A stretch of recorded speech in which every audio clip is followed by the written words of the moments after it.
হচ্ছে একটা verifiable end to end supply chain traceability তৈরি করতেছি। যেহেতু এটা ব্লক চেইনে করা, দ্যাট মিনস একবার সে যখন এই ইনফরমেশনটা দিবে সেই ইনফরমেশন কিন্তু কখনো চেঞ্জ করতে পারবে না। শুধুমাত্র ফিজিক্যাল প্রোডাক্ট না, সাথে করে ফিজিক্যালের সাথে যত ধরনের ট্রেসেবিলিটি দরকার সেটাও তারা প্রোভাইড করতেছেন।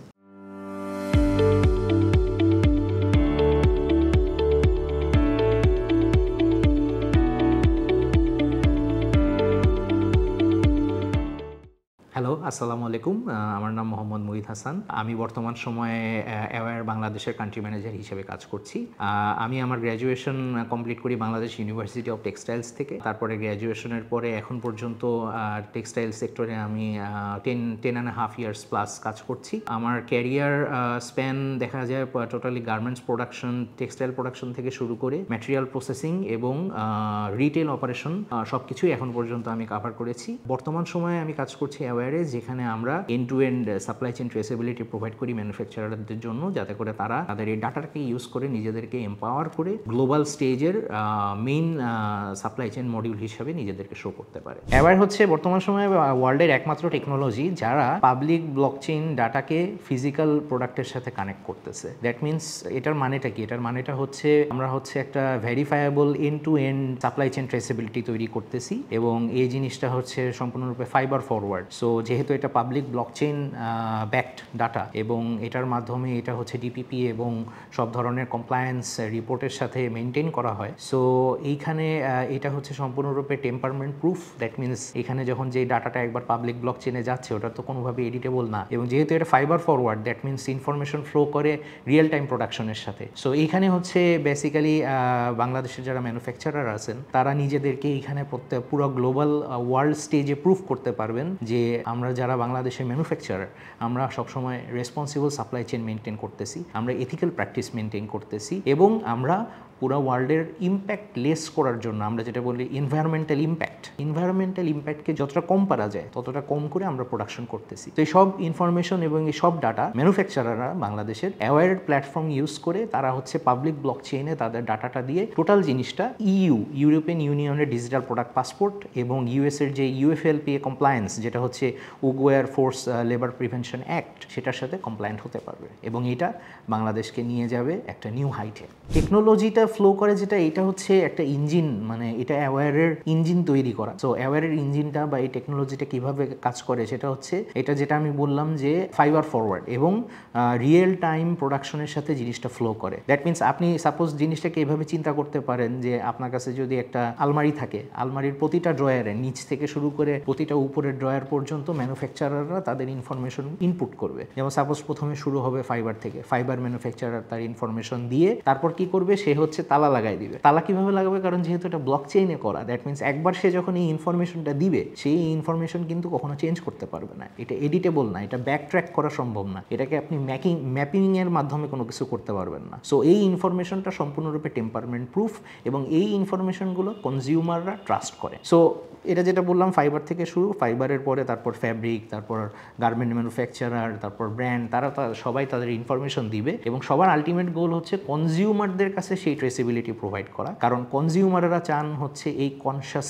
এবং বেসিক্যালি বলবো আমরা যেটাকে ট্রান্সপারেন্ট সাপ্লাই চেইনের মাধ্যমে তারা যেটা কিনতেছেন সেটা সেভাবে প্রডিউস করা কিনা। বেসিক্যালি বাংলাদেশের যারা লোকাল ম্যানুফ্যাকচারার আছেন তারা এইটার ব্যাপারে ভেরি ওয়েল এডুকেটেড। তারা জানেন যে এই জিনিসটা এখন না হোক 1-2 মাস পরে বা 3-4 মাস পরে তাদেরকে করতে হবে। তারা অলরেডি জানেন সবাই যে ইউরোপিয়ান ইউনিয়ন রেগুলেশন এবং সব কিছুর মাধ্যমে যে এই যে ডিপিপি প্রত্যেকটা প্রোডাক্টের সাথে যে ডিজিটাল প্রোডাক্ট পাসপোর্ট থাকতে হবে, তারপর তারা যে ব্র্যান্ডদেরকে সাপ্লাই করতেছেন তাদেরকে ইপিআর এবং ইএসপিআর মেনটেন করতে হবে। বেসিক্যালি বাংলাদেশের সবাই এটা জানেন, কিন্তু মেন ব্যাপারটা হচ্ছে আমরা এখনো জানি না যে কিভাবে আমরা আমাদের সেই নলেজটাকে ইউজ করে আমরা নিজেদেরকে একটা রেসপন্সিবল সাপ্লাই চেইন হাব হিসেবে আমরা প্রতিষ্ঠা করতে পারবো। তো আমাদের কাজই হচ্ছে এটা অ্যাওয়্যারের প্ল্যাটফর্মটাকে তাদের সবার সামনে নিয়ে আসা, যেখানে আমরা তাদেরকে শো করতে পারবো যে দেখেন এইখানে ফাইবার ফরওয়ার্ড এবং রিয়েল টাইম প্রোডাকশন ফ্লোর সাথে সাথে আপনাদের ইনফরমেশনের ফ্লো হচ্ছে। দ্যাট মিনস এটা হচ্ছে যখন সাপোজ প্রথমে যখন একজন ফাইবার ম্যানুফ্যাকচারার ফাইবার প্রডিউস করতেছেন, উনি কিন্তু জানেন না যে ওনার ফাইবার 10 জন ম্যানুফ্যাকচারের কাছে যাবে নাকি 15 জন ম্যানুফ্যাকচারের কাছে যাবে, এবং তার এই ইনফরমেশনটা কিন্তু temperament proof. So that means সে যখন এই ইনফরমেশনটা একবার এখানে দিবে, এই ইনফরমেশন কিন্তু এখানেই থাকবে। সো এইটার দুইটা অ্যাসপেক্ট আছে। অ্যাসপেক্টটা কি? অ্যাসপেক্টটা হচ্ছে এটা তো প্রথমত ডিপিপি কমপ্লায়েন্স তো আমার হচ্ছেই, সাথে করে আরেকটা ব্যাপার আপনারা জানেন যে বাংলাদেশে কিন্তু প্রত্যেকটা টেক্সটাইল ম্যানুফ্যাকচারারের প্রতি বছর দেখা যায় 50-60টার বেশি অডিট থাকে, এবং এই অডিটের আগ দিয়ে কি হয়, এই অডিটগুলোর আগ দিয়ে আপনার 1 মাস বা 2 মাস তাদের কমার্শিয়াল টিম, তাদের অডিট টিম অনেক ধরনের কাগজপত্র ব্যাক ট্র্যাকিং করে, এগুলোকে আমরা যেটা বলি সাপ্লাই চেইন ম্যাপিং করা। সো এগুলোর পিছনে কিন্তু কোম্পানির অনেক কস্ট থাকে, অনেক কিছু থাকে, অনেক কিছু করতে হয়, টাইম মেনটেনেন্স, অনেক কিছু।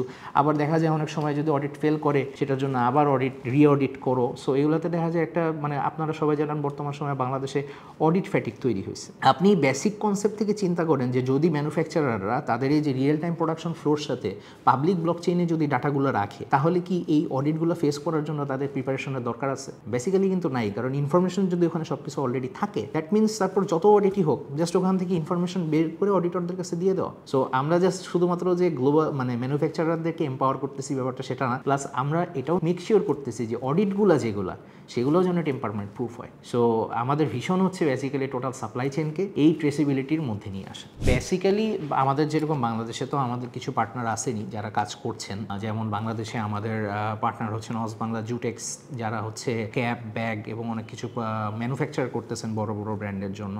সো তারা হচ্ছে বেসিক্যালি যেমন এখন প্রমোট করতেছেন যে তাদের প্রোডাক্ট অ্যাওয়ারের ট্রেসিবিলিটি প্ল্যাটফর্মের মাধ্যমে টোটালি কমপ্লায়েন্ট। তারা ইউএস এর জন্য ইউএফএলপিএ কমপ্লায়েন্স প্রোভাইড করতেছেন। তারা ইউরোপিয়ান ইউনিয়নের শিপমেন্টের জন্য, যেমন আপনারা হয়তো কয়েকদিন আগে লিঙ্কডইনের একটা ভিডিওতেও দেখছেন যে তাদের কিউআর কোড স্ক্যানের মাধ্যমে যে টোটাল প্রোডাক্ট পাসপোর্টটা চলে আসতেছে। সো এই জিনিসগুলোর প্রমোশন তারা করতেছেন। প্লাস আমাদের আরও একজন পার্টনার আছেন সিমকো বা সাইক্লো স্পিনিং নামে আপনারা চেনেন, তারাও এই জিনিসগুলো এখন প্রমোট করতেছেন। তারা অলরেডি সাস্টেনেবল, তারা অলরেডি টোটালি আপনার রিসাইকেল কটন বা রিসাইকেল পলিয়েস্টার নিয়ে কাজ করেন। সাথে করে তারা হচ্ছে এখন বায়ারদেরকে সেটার সাথে করে total public blockchain backed ডাটাও প্রোভাইড করতেছেন, যে আমরা শুধুমাত্র ফিজিক্যাল প্রোডাক্ট না, সাথে করে ফিজিক্যালের সাথে যত ধরনের ট্রেসেবিলিটি দরকার সেটাও তারা প্রোভাইড করতেছেন। তো এক্সাম্পল আসলে অনেক আছে। বেসিক ব্যাপারটা হচ্ছে যে এক্সাম্পলের থেকে বড় ব্যাপারটা হচ্ছে ম্যানুফ্যাকচারার জিনিসটাকে ভিউ করেন কিভাবে। ম্যানুফ্যাকচারাররা এখন এটাকে জিনিসটাকে যেভাবে ভিউ করেন সেটা হচ্ছে not as a tool that they are bound to do, মানে তাদেরকে যে কোনো কিছু ঘাড়ে ধরে করানো হচ্ছে ব্যাপারটা এটা না, কিন্তু তাদের নিজেদের ইমপ্রুভমেন্টের জন্য তারা এই জিনিসটা করবে। সো এই জিনিসটা হচ্ছে মেইন ইম্পর্টেন্ট। এখন বাংলাদেশে হচ্ছে চ্যালেঞ্জ এবং অপরচুনিটি কি? অপরচুনিটি আমি বলবো যে স্কাই ইজ দ্য লিমিট, কারণ আমরা যেটা বললাম, আমরা হয়তো অ্যাজ আ হোল কান্ট্রি আমরা পুরো ওয়ার্ল্ডের কাছে নিজেদেরকে প্রমোট করতে পারি এভাবে যে আমরা অ্যাজ আ ফার্স্ট কান্ট্রি, যেখানে আমরা টোটালি প্রোডাকশন তো অফকোর্স আমাদের প্রোডাকশন সাস্টেনেবল বা ওয়ার্ল্ডের মধ্যে সবচেয়ে বেশি গ্রিন ফ্যাক্টরি বাংলাদেশে, সাথে করে পুরো ওয়ার্ল্ডের যেটা সবচেয়ে ট্রাস্টেড ইনফরমেশন সোর্স যেটা হচ্ছে পাবলিক ব্লকচেইন ব্যাকড ভেরিফাইড ডাটার মাধ্যমে আমরা সব ধরনের রেগুলেশনও মেনটেন করি। সো অ্যাজ আ কান্ট্রি আমরা নিজেদেরকে অন্য হাইটে নিয়ে যেতে পারি। Opportunity is huge. এখন চ্যালেঞ্জ কী কী আছে? চ্যালেঞ্জ হচ্ছে বেসিক্যালি অলওয়েজ যে কোনো নতুন কিছুর ক্ষেত্রে চ্যালেঞ্জটাই হচ্ছে মাইন্ডসেট। আমরা হচ্ছে সবসময়ই এক ধরনের কাজ করে অভ্যস্ত বা আমরা ইউজ টু, আমাদের যদি একটা অভ্যাস থাকে 10 বছরের, তাহলে অফকোর্স আমরা সেই অভ্যাসের দিকেই বেশি ঝুঁকে থাকি। নতুন কিছু আসলে অবশ্যই আমরা সেটার ব্যাপারে প্রোজ অ্যান্ড কনস আমরা চিন্তা করি, এটা সবারই চিন্তা করা উচিত। সো বেসিক্যালি ওই জিনিসটাই হচ্ছে ফার্স্ট হার্ডেল। কিন্তু আমি এখানে বলবো যে বাংলাদেশের ম্যানুফ্যাকচারারদের বেসিক্যালি অ্যাডভান্টেজ এটাই, যেটা আমি ফার্স্টে বললাম আপনাদেরকে, যে আমাদের ম্যানুফ্যাকচারাররা যেহেতু গ্লোবালি কানেক্টেড, ইউরোপিয়ান ইউনিয়ন থেকে ইউএসএ, অস্ট্রেলিয়া, জাপান, যত মার্কেট আছে সব জায়গায় আমরা কানেক্টেড। তো আমরা জানি যে আমাদেরকে এই জিনিসটা করতে হবে। সো এখন জাস্ট ওই টুলটা তাদের সামনে নিয়ে আসা, যে আমরা যা চিন্তা করতেছি আমাদেরকে করতে হবে, এটা অলরেডি আমাদের জন্য রেডি। সো আমি বলবো যে যতটা না চ্যালেঞ্জ, তার থেকে আমি এখানে দেখি opportunity is far greater. So we are very hopeful, আমরা অ্যাওয়্যার, আমরা চাই বাংলাদেশকে সেভাবেই প্রমোট করতে পুরো ওয়ার্ল্ডের কাছে, এবং এটাই হচ্ছে আমাদের এন্ড প্ল্যান।